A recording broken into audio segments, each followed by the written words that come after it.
qui se trouve dans un château. Alors c'est parti pour la vie de château.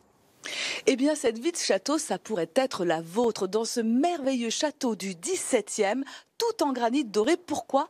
Tout simplement parce qu'il a été transformé en chambre d'hôte. Alors, c'est une merveilleuse étape entre Dol de Bretagne et Saint-Malo ou le Mont-Saint-Michel. Et ça, on le doit en partie, cette maison d'hôte, à Marie-Françoise. Bonjour Marie-Françoise. Bonjour Elena. Alors, nous sommes en 2005, vous vous promenez en famille, bam, vous tombez sur ce château et là, votre cœur fait boum boum. Oui, c'est le coup de foudre, c'est le coup de folie. On arrive en famille avec les enfants, on s'installe, c'est notre maison, bien sûr.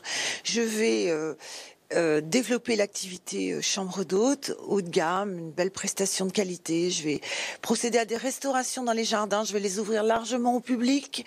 Et puis, je vais créer des événements culturels, des concerts, voilà. Parlez-nous de ce château qui a donc 1000 ans d'histoire. Oui, tout à fait. La Balue, c'est 1000 ans d'histoire, on l'oublie quelquefois. C'est avant tout, au départ, une forteresse des Marches de Bretagne. Elle garde les frontières du duché. Et puis, au début du XVIIe, il n'est plus question, la Bretagne est française. Donc, on détruit le passé, on détruit le château fort et on construit ce merveilleux château lumineux, confortable. Donc, au tout début du XVIIe. Et il est toujours le même. Il y a une grande authenticité dans cette demeure. À tel point que vous avez essayé de reconstituer les atmosphères dans les chambres, comme ici, les tissus sur les murs. Oui, tout à fait. Chaque chambre a une décoration spécifique. Dans certaines, elles sont entièrement boisées et d'autres sont habillées de très beaux tissus tendus, qui sont donc des indiennes.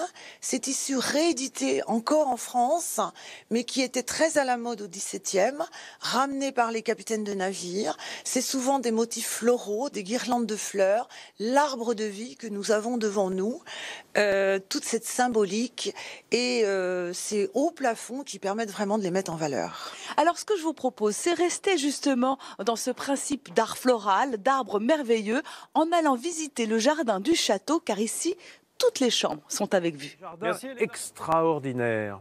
Écoutez, c'est bien simple. Je crois ne m'être jamais promenée dans un si beau jardin. Regardez, un véritable jardin d'Éden, à la fois paisible, enchanteur, mais aussi surprenant, où on pratique, vous le voyez ici, l'art aux pierres. De quoi s'agit-il? Eh bien, c'est Marie-Françoise qui nous répond. Alors, l'art aux pierres, c'est quoi?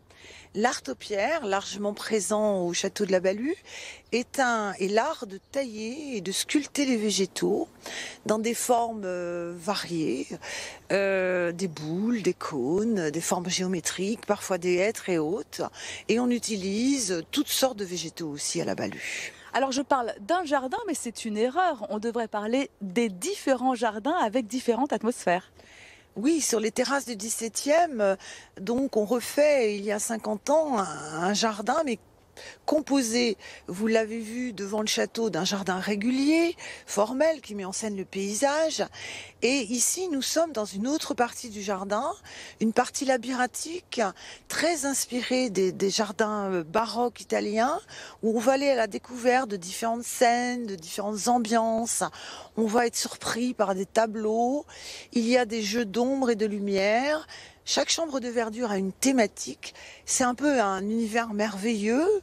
Et on s'y promène, on se perd aussi. Alors quand les promeneurs s'y perdent, ils s'y perdent pas vraiment, ils repartent en tout cas avec quoi dans les yeux? Je pense qu'ils ont effectivement vécu une vraie promenade, un vrai cheminement, et sur une surface somme toute assez réduite, la découverte d'une architecture végétale absolument incroyable. Effectivement, elle est incroyable. Alors ce que je vous propose de faire, eh bien, c'est de jouer à Alice au pays des merveilles. Je vais aller me perdre dans le labyrinthe, peut-être pour mieux vous retrouver.